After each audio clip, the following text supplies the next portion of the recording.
Hubo un tiempo en el que las leyendas dominaban los cielos. Was filled with a sense of invincibility. Y existe una leyenda que ni el tiempo ni la memoria lograron socavar. La leyenda del Gran Varón Rojo. April 21st, 1918, just a few feet from this spot, Manfred von Richthofen took his last breath.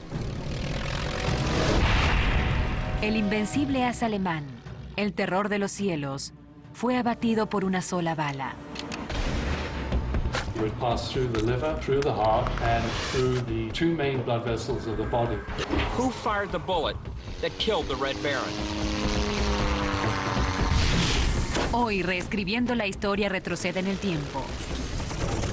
Y en la campiña francesa, el fuego de las armas vuelve a brillar para dilucidar un misterio que intrigó a los historiadores por más de 80 años.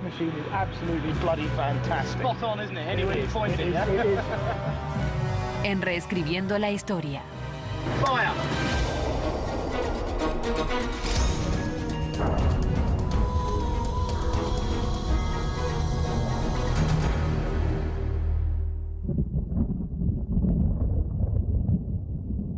Primera Guerra Mundial.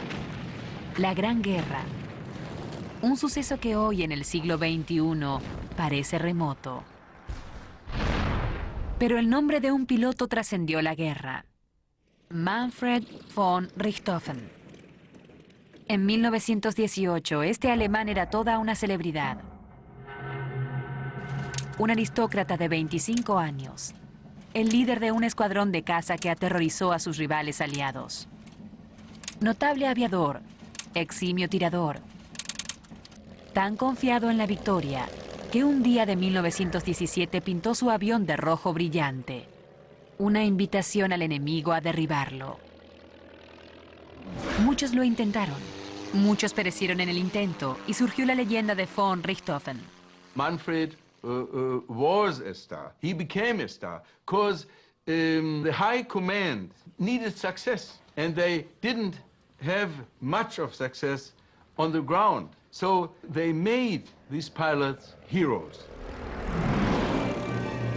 Richthofen derribó 80 aviones, más que cualquier otro piloto durante la guerra. Pero el 21 de abril de 1918, el sanguinario varón se convirtió él mismo en víctima. El día en que murió comenzó el misterio. ¿Quién le disparó al Varón Rojo? Más de 80 años después, el misterio perdura. Increíblemente, reescribiendo la historia, halló un vínculo que nos une con los acontecimientos de aquel lejano día de septiembre. Un vínculo que nos condujo a una apacible ciudad de Australia.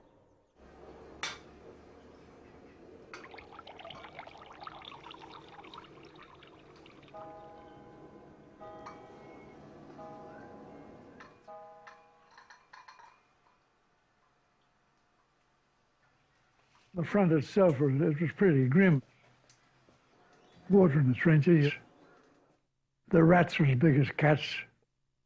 You were never free of shells or bombs. It was constant. Shocking wounds, terrible wounds. That many you couldn't count them. Ted Smout fue testigo de innumerables muertes en esa terrible guerra. Pero hoy, una sola se destaca. When he was lying there, dying, I felt no pity for him at all. Smout es el último testigo vivo de los sucesos del 21 de abril de 1918. No solo vio cómo caía el varón, sino que vio morir al mayor as de Alemania. Oh, it was a clear day. We were out in a rest area, less than a kilometre behind the line. We were actually making a cup of tea.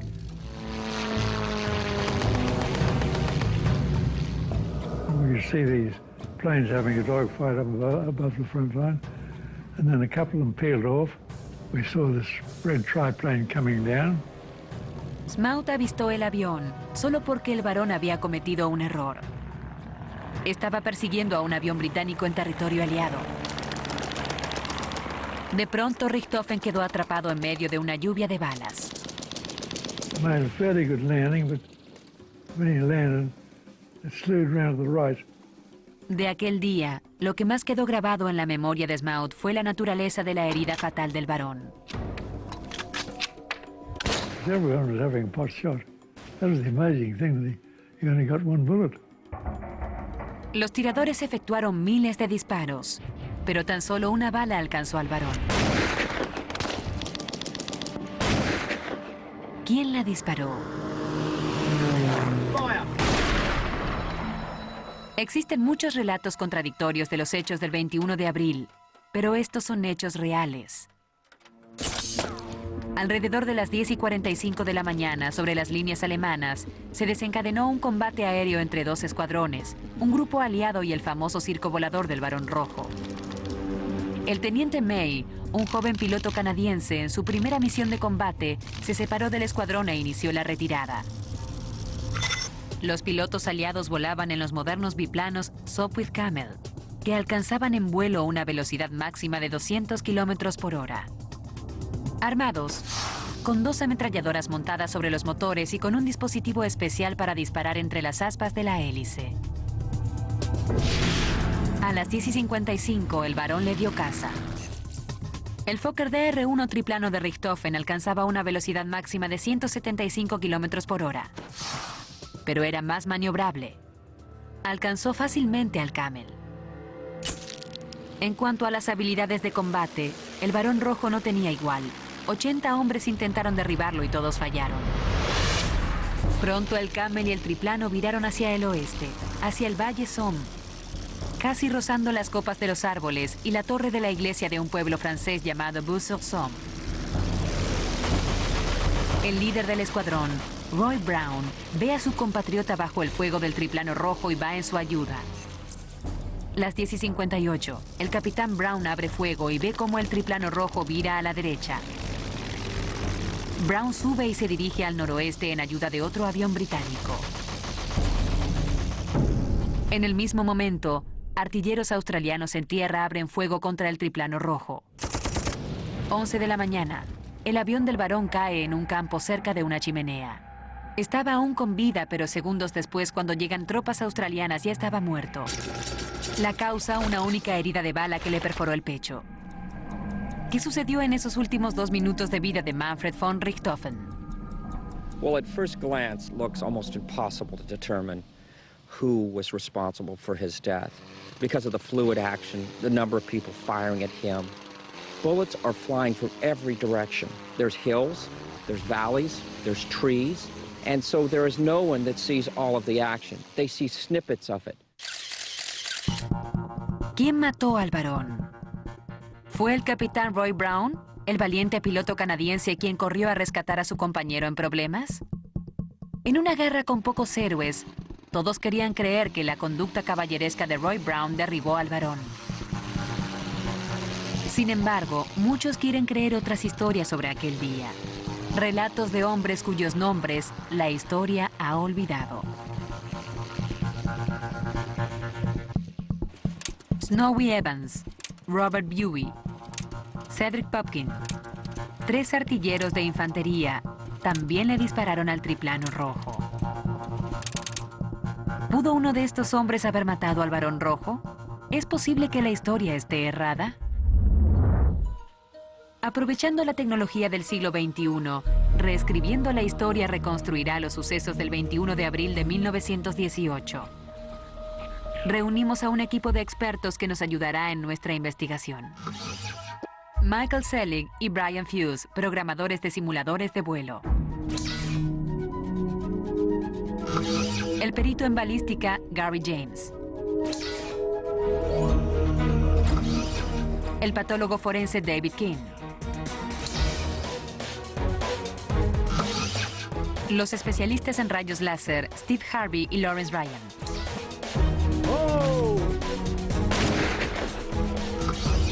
El eximio tirador, Mike Yardley. Y el historiador, Alan Bennett. Comenzamos nuestra investigación buscando las coordenadas geográficas del último vuelo del varón. Antes de averiguar cómo murió el varón, necesitamos saber dónde fue. El lugar exacto donde falleció el mayor piloto de la Primera Guerra Mundial ni siquiera era conocido. El historiador Alan Bennett reunió toda la evidencia disponible sobre el último vuelo del Barón. Resultó que los testigos identificaron 4 lugares diferentes como el lugar de aterrizaje.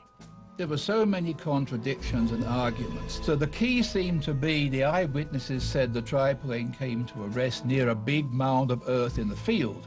If I could find that mound of earth in the field, that would give us a definite answer.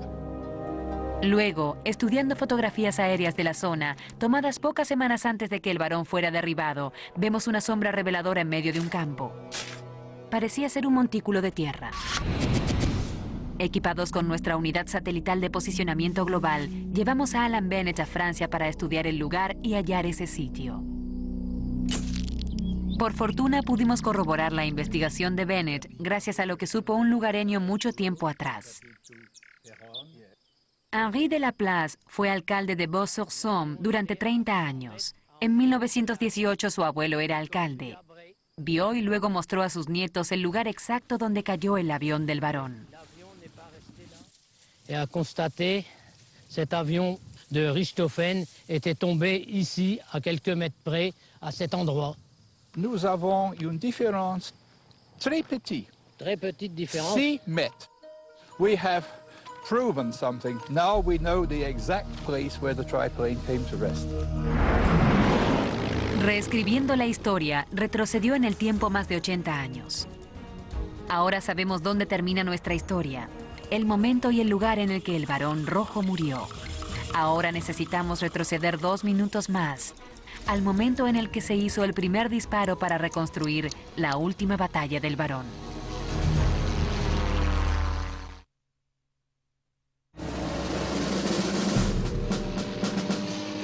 En el momento de su muerte en 1918, el Barón Rojo era una leyenda, un contraste sorprendente frente al anonimato de los millones de soldados que murieron en las trincheras.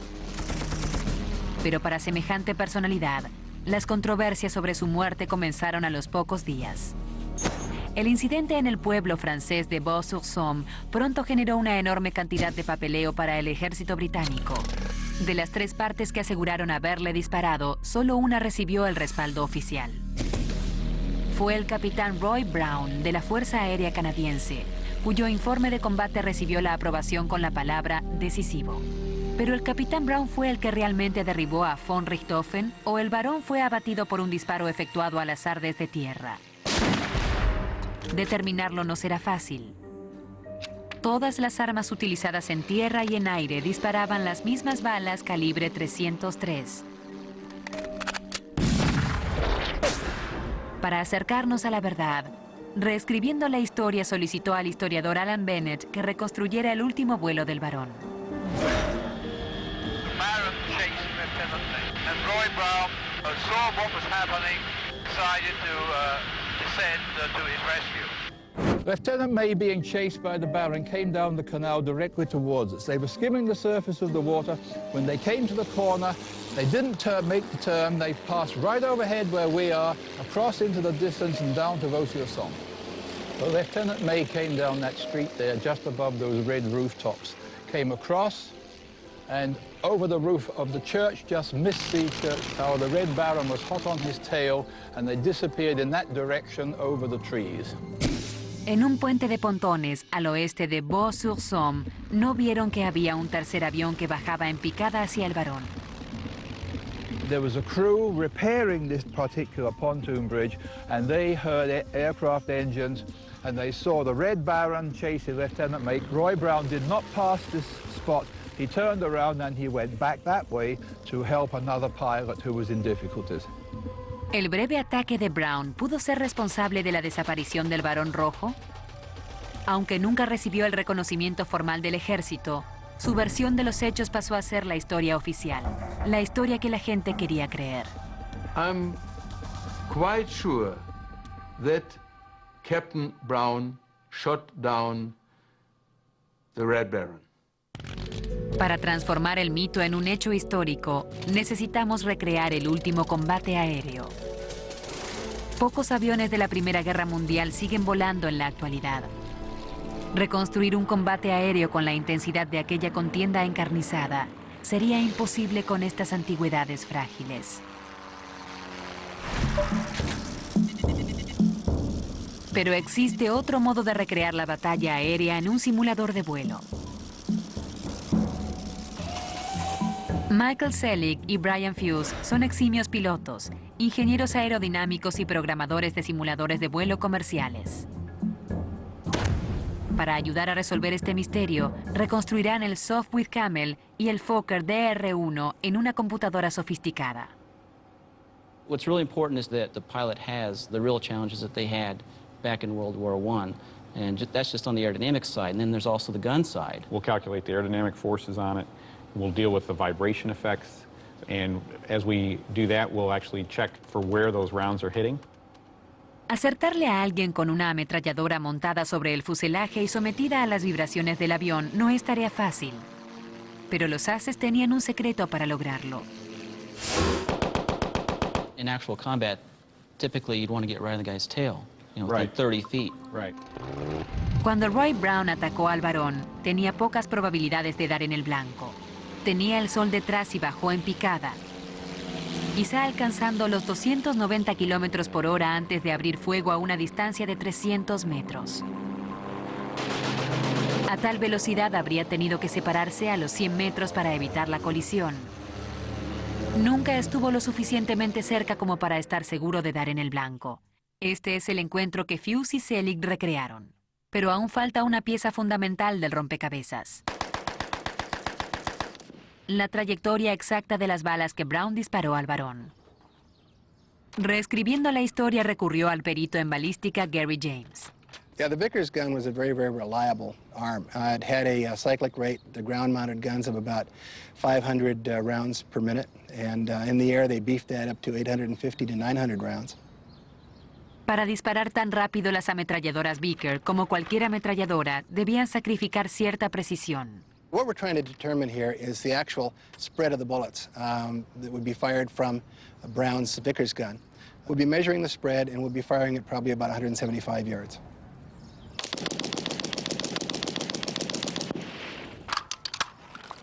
Look at that, not too bad, not too bad. Pretty good. So what do you reckon? I'd say, let's measure the far extreme here. 16 Looks about 16. Pero el arma de Roy Brown habría tenido mayor dispersión. Estaba sentado directamente arriba del motor del Camel de 150 caballos de fuerza, una plataforma de tiro bastante inestable. ¿Cuán inestable era? Pronto podría ser dilucidado por nuestros investigadores. Montando un puntero de láser en la cubierta de un antiguo Camel, vemos cómo la vibración del motor desviaría un disparo. So this thing vibrates, shakes, there's the laser light. Okay. Okay. It looks like what we've got going here is that as we're applying power, we're getting a sweeping motion. But what we can see from this is when he holds the power in briefly, you can see that it's going over about a 2-inch dispersion. Combinando la dispersión natural del arma con la vibración del motor, se obtiene una dispersión de los proyectiles de aproximadamente 1 metro, con un alcance de 300 metros. Pero falta tener en cuenta la aerodinámica del avión, lo que suma más dispersión a las balas. Tanto el Camel como el Fokker eran impulsados por motores rotatorios. Todo el motor gira con la hélice. Esta pesada masa rotatoria actúa como un giroscopio, haciendo que el avión sea difícil de controlar. And I drop the ruler, yaws to the left. This made the Sopwith a bit of a beast to fly. Estas fuerzas giroscópicas habrían dificultado de manera significativa los disparos de largo alcance de Brown. He's going to be diving at about a 45-degree dive. It's a rather steep dive for a World War I aircraft. And as he does, he's going to have to lead the bearing slightly. And when he does that, he's going to be pulling back on the stick. That's going to be lifting the nose, but then the gyroscopic effect is going to be yawing it to the right. So his aim is going to be thrown off a bit every time he does some sort of control effect on the aircraft.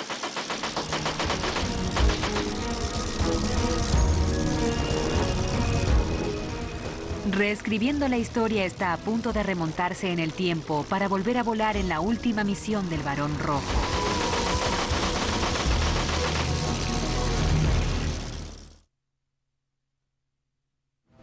¿Quién mató al famoso Barón Rojo? ¿Fue el piloto Roy Brown? ¿El hombre que los libros de historia dicen que hizo el disparo fatal? ¿O Manfred von Richthofen fue derribado por otra persona? Por primera vez desde aquella tarde de abril de 1918, un simulador de vuelo, el de Reescribiendo la Historia, está a punto de reconstruir el último combate aéreo del Barón Rojo. This is wonderfully constructed. La simulación demuestra lo difícil que era pilotear esos primeros aviones. It's really difficult to fly when you don't have a horizon line. En la simulación que estamos a punto de ver, cada 7 proyectiles disparados, habrá un indicador visible. Pero cada proyectil será rastreado para ver si pasa a través de cajas imaginarias alrededor de la cabeza y tórax del varón. La computadora volará el avión del teniente May en un curso programado con antelación. El piloto Selig volará el triplano rojo del varón. Y el piloto Fuse hará el descenso en picada de Roy Brown.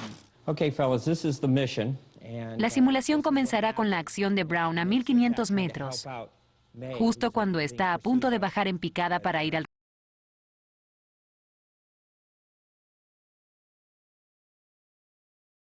rescate de May. So we'd like you to come as close as you can to flying this mission. Do you think that's possible? Okay. Yep. Okay, let's get started. All right. Begin. And that's Brown flying up there. Now, what's your altitude right now? 2,100 feet. Okay. There's the Somme River down below, and you can see the little village of Vaux-sur-Somme coming into view. This is really amazing. Look at that. And there's the church. Wow, whoa. There's the near miss. And Brown is now coming down for the attack. Yep. 1,300 feet. Boy, look at that up there. It's like I'm in the cockpit. And I'm going to make my attack run now. Get in my sight. Which is hard to do. Okay, there's tracers.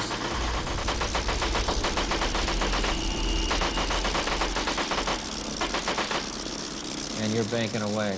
Boy, that was quick. That's the end of the mission, fellas. El ataque a gran velocidad de Brown termina en pocos segundos. El varón vira a la derecha después de ver los proyectiles pasar zumbando, exactamente como en 1918. ¿Pero Brown acertó algún disparo? How'd you do? Not too good. We didn't seem to score any hits this time. Mimicking that engagement, that's pretty tough to be able to get a hit. Boy, it looked to me like you were putting some rounds into him. Yeah, and a lot of times it'll come close, but it's pretty hard to hit at that range. En 5 descargas separadas, nuestro Roy Brown simulado no le acertó un solo disparo al varón. The target aircraft is very, very small. And in fact, in terms of the type of sights they have then, it doesn't even fill the inner circle. And it's just very difficult to have a chance of even getting a hit at that range. Reescribiendo la historia, demostró lo difícil, casi imposible, que habría sido para Brown acertarle al varón rojo. ¿Pero pudo simplemente haber tenido suerte con un proyectil calibre 303 disparado al azar por su ametralladora? Si así fue, ¿hay evidencia física que puede confirmar o descartar que Brown haya podido lograr su disparo de suerte? Sí, existe. Los restos mortales de Manfred von Richthofen. En la noche del 21 de abril, su cuerpo fue examinado por 2 médicos de la Fuerza Aérea. No tomaron fotografías, pero su informe detallado nos permite recrear con exactitud las heridas del varón. Hallaron un daño significativo en el rostro por el aterrizaje de emergencia, pero una sola herida de bala, un pequeño orificio de entrada en la parte derecha del torso. Y un gran orificio de salida cerca de la tetilla izquierda. Su conclusión fue que la bala no pudo provenir de tierra, un claro respaldo a la versión de Brown. Pero hubo una segunda opinión. A la mañana siguiente, 2 médicos del ejército examinaron la herida y dedujeron que fue provocada por un proyectil calibre 303. La bala que Brown disparó, pero también la disparada por la infantería. Los análisis forenses en 1918 eran rudimentarios, pero quizá reescribiendo la historia pueda dilucidar el misterio, con un ojo clínico más fino. El Dr. David King, patólogo forense, quizá uno de los más entendidos en proyectiles calibre 303. And here's the bullet, fully jacketed, it's elongated. The center of gravity is towards the rear end of the bullet. It had great accuracy over long distances, but once it enters the body, it becomes very unstable in the body and it would tumble. El orificio de entrada del proyectil calibre 303 nada dice. El de salida es más que elocuente. But this is just the kind of wound I'd expect to see on the Red Baron from what we know of the descriptions of the doctors who examined him. This is what I'd expect to see if the bullet, still intact, tumbles in the body and exits sideways. El recorrido del proyectil calibre 303 provoca lesiones terribles, creando una onda expansiva que perfora órganos vitales a una velocidad supersónica. Todo órgano que esté a 5 o 10 centímetros del recorrido de la bala será destruido por esta onda expansiva. It passed through the lungs, through the liver, through the heart, and I think certainly through the two main blood vessels of the body, the aorta and the inferior vena cava, producing devastating damage. I think he would have very rapidly lost consciousness, certainly under a minute, and died shortly afterwards. Entonces el tiempo se torna crítico y refuta la teoría de Roy Brown. Tras el ataque de Brown a las 10:58, el avión viró a la derecha y no se dirigió directamente al sitio del impacto. Por el contrario, sobrevoló al artillero de la infantería australiana, Cedric Popkin, unos 30 segundos después.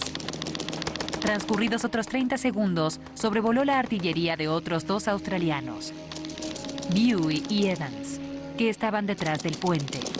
Si el varón hubiese recibido un disparo de Brown, habría estado inconsciente. En cambio, viró para retirarse, haciendo un último giro antes del aterrizaje de emergencia en el campo, cerca de la chimenea. A las 11 de la mañana, casi 2 minutos después del ataque de Brown, llegaron soldados australianos, entre los que estaban Ted Smout, y el varón rojo estaba aún con vida. Got him out on the ground, and he just said one word, kaput, and died.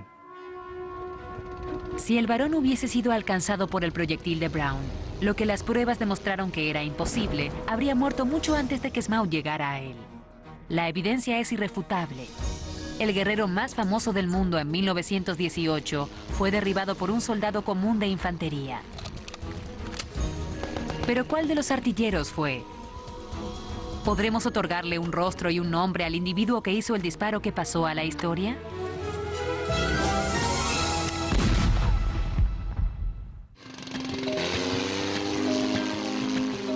Reescribiendo la historia intentará dilucidar el misterio de la muerte del varón rojo.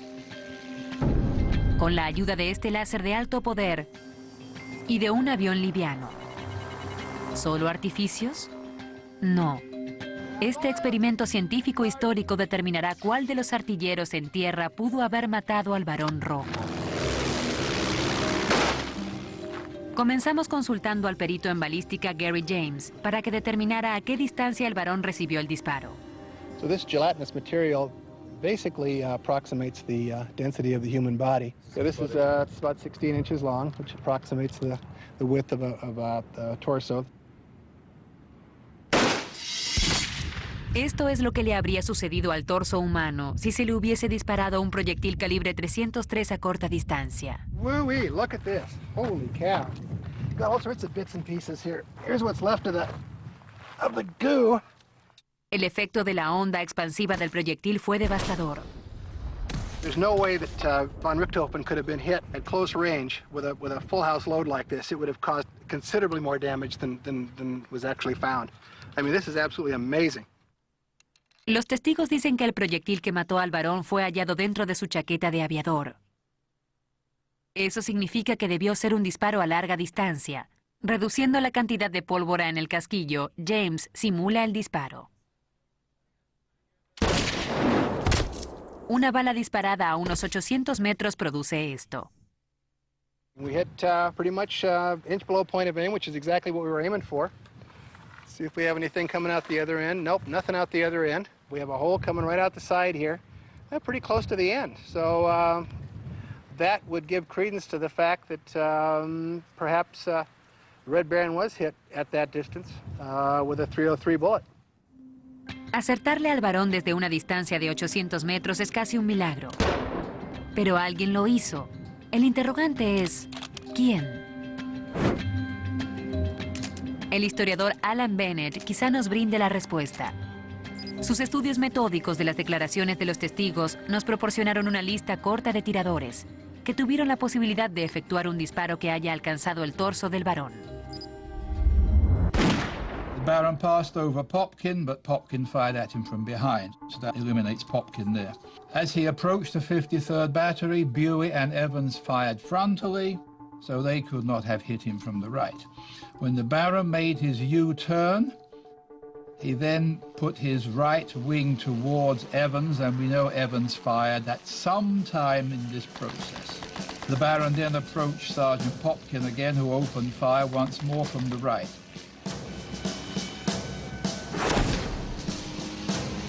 Tanto Evans como Popkin le dispararon al varón en su flanco derecho a una distancia de 600 u 800 metros. Para acertarle a un blanco móvil a tal distancia, se necesita una gran destreza y cierta cuota de suerte.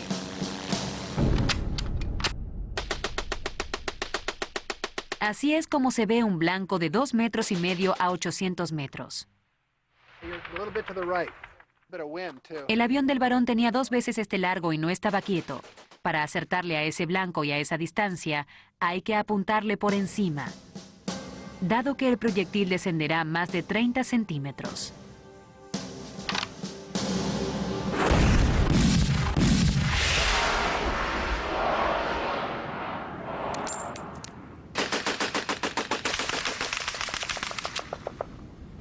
Look at that. Well, we got a few hits on there. It's amazing. We fired a lot more rounds than that. Looks like we got a spread, gosh, I'd say 6-7 feet. And I bet you not 1/10 of the rounds we fired are on there. Recordemos que los artilleros australianos no tuvieron la ventaja de un blanco fijo. El suyo volaba a 160 kilómetros por hora. They've got to react very, very rapidly, and they've only got a few seconds to get a number of rounds on.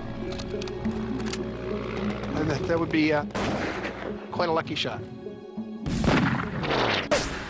¿Pudo un proyectil disparado desde tierra alcanzar al avión del varón en el ángulo derecho y provocar las heridas descubiertas en la autopsia? Los que afirman que Roy Brown le disparó al varón desde el aire sostienen que el disparo desde tierra era imposible. ¿Tienen razón? ¡Oh! Para ayudarnos a descubrirlo, reescribiendo la historia recurrió a Mike Yardley, un eximio tirador británico.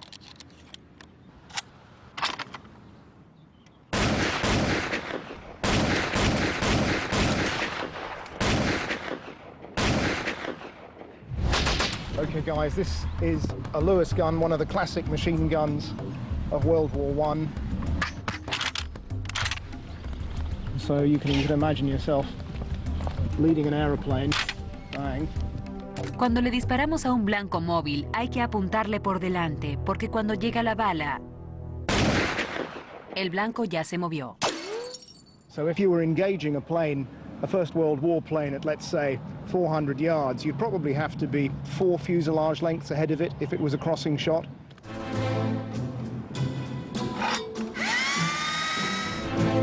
Resulta imposible dispararle a un avión real con balas reales, pero reescribiendo la historia halló el modo de reproducir el disparo sin arriesgar la integridad del piloto ni del avión. Para este experimento, el arma de Yardley será un rayo láser programado por los especialistas Lawrence Ryan y Steve Harvey. La ubicación es obvia. El mismo lugar desde donde se efectuó el disparo misterioso en 1918. La posición del sargento Popkin. I'll tell you what, this machine is absolutely bloody fantastic. Spot on, isn't it? Anyway, it is. Tuvimos que enfrentar una dificultad técnica. Una bala necesita fracciones de segundo, fundamentales para acertar en un blanco a esta distancia, pero el rayo láser es casi instantáneo. Con el objeto de reproducir esta diferencia de tiempo, se programará desviar el ángulo del láser para que el eximio tirador deba apuntar por encima de su blanco si quiere acertarle. En lugar de emitir un rayo constante, el láser enviará 7 impulsos por segundo. Cada impulso es una bala. El láser dispersa las balas del mismo modo que lo haría la ametralladora Lewis.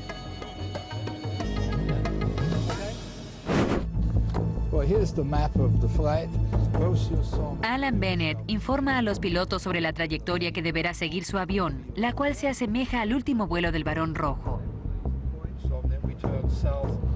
Yardley se coloca gafas que eliminan la luz verde de su visión. As I pass the glasses into the beam, it is completely stopped and nothing appears on the ground behind. Therefore, we shall make you wear these glasses whilst you're aiming at the plane so that you can't see the laser, which would obviously help you significantly.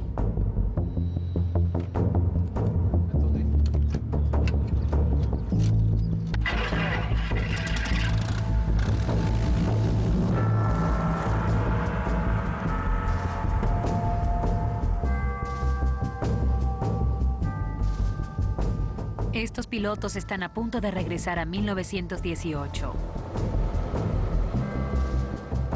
Primero realizan un recorrido para ver si todo está en orden.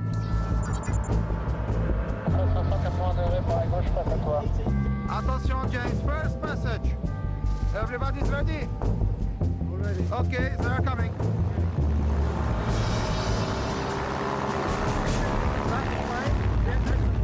And fire.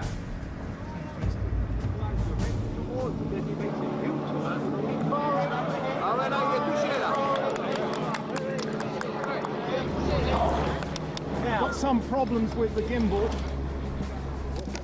El láser necesita algunos ajustes y hay discrepancias con respecto a la trayectoria.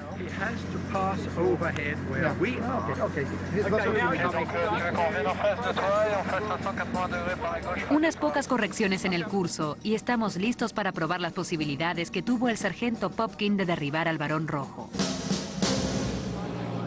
Para estar seguros de que los impactos del láser en el avión sean visibles, el experimento comienza al caer la noche.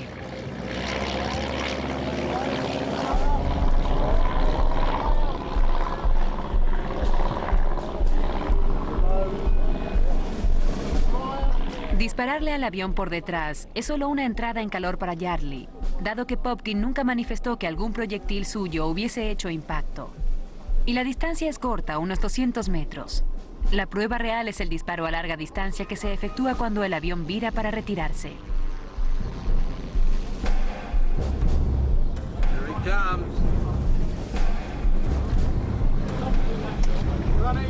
Okay, and fire!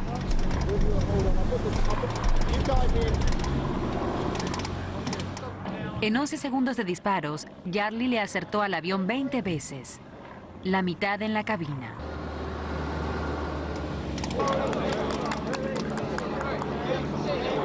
I've shot just about everything there is to shoot over the years, but never a contraption like this. And I think we showed tonight that we could have shot down the Red Baron.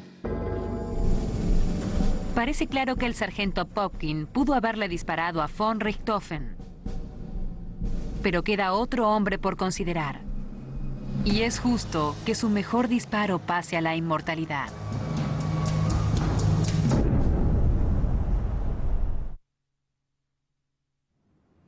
Al igual que en 1918, un pequeño avión sobrevuela el puente y un artillero espera el momento justo para disparar. La investigación de Reescribiendo la Historia sobre la muerte del Barón Rojo está a punto de culminar. Snowy Evans fue el último artillero que le disparó al Barón Rojo. Primero le disparó mientras el varón se aproximaba. El eximio tirador Mike Yardley aprovecha la misma oportunidad. Unos pocos disparos dan en el blanco. No hay modo de que este disparo frontal haya matado al varón. Pero quizá oyó las balas que zumbaban alrededor. Viró para retirarse y expuso su flanco derecho a la ametralladora de Evans. ¿Podrá Yardley efectuar el disparo con el láser? 7 foot lead, fire!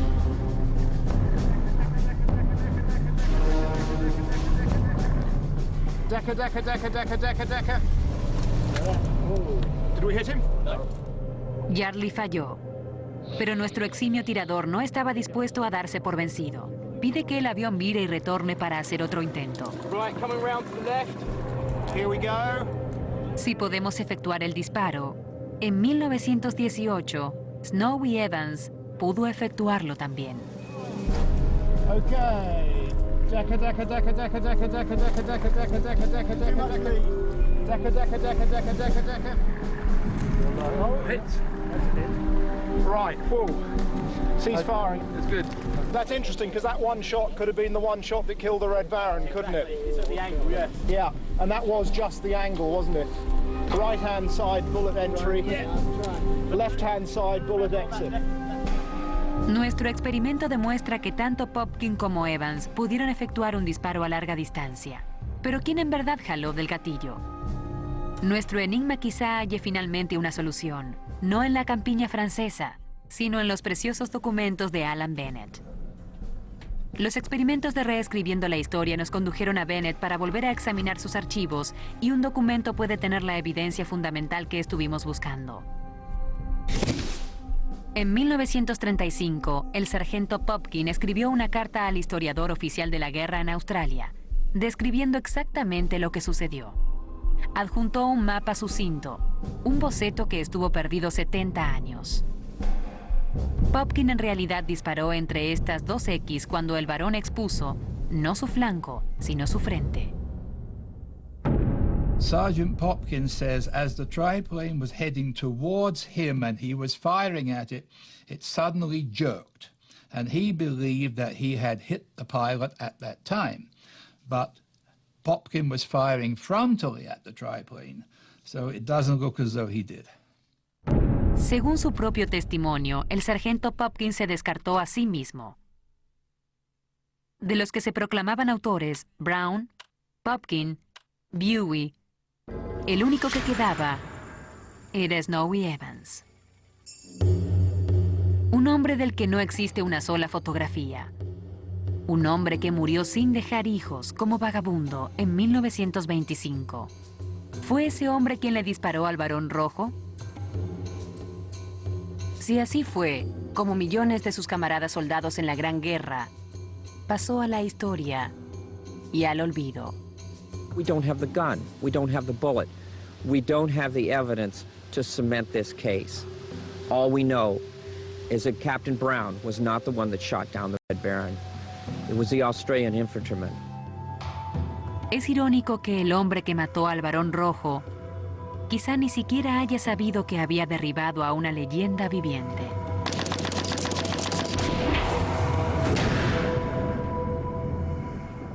Pero para un hombre, casi un siglo después, las pasiones de una guerra hace tiempo olvidada siguen latentes.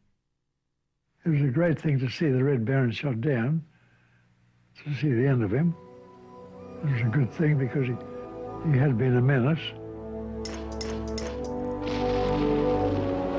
Para las tropas comunes que vivían y morían en medio del lodo y la sangre de las trincheras, la muerte del varón rojo fue su gran victoria.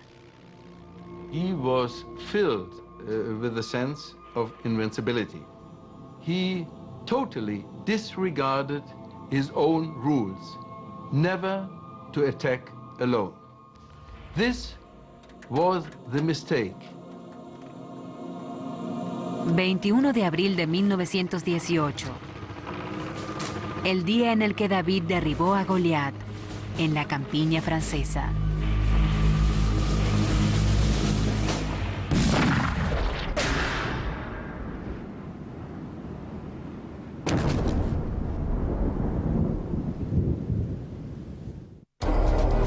Versión en español, Palmera Records.